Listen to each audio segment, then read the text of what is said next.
气候反常，热愈热，寒愈寒。这几天冷气团是扫过美国的东北部，伫克利夫兰、水牛城甲一寡城市拢开始咧落雪，有一寡所在即马积雪已经是1公尺悬，落雪加落真大，看袂清楚，造成当地有真侪交通事故出车祸，连学校嘛因为落大雪影响，无法度上课。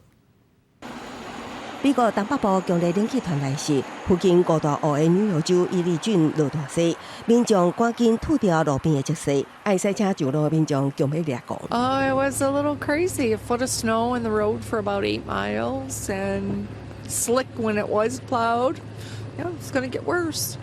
受到大雾效应的影响，包括纽约州、宾州、俄亥俄州甲马里兰州的部分地区，这几天全拢大伫暴风雪中。部分地区积雪达到1公尺深，真侪学校因为即摆天气被迫停课，加上能见度下降，造成交通事故常常传出。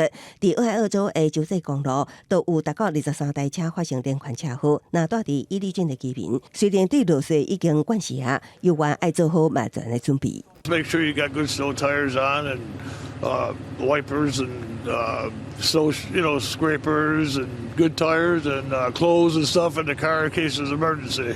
美国北部这波入冬以来第一波暴风雪，主要集中伫高大乌顺风区，受到冷空气直接入来影响。波士顿拜沙气温降到摄氏零下3度，纽约市的气温也降到摄氏0度。广西新闻在回应朋友。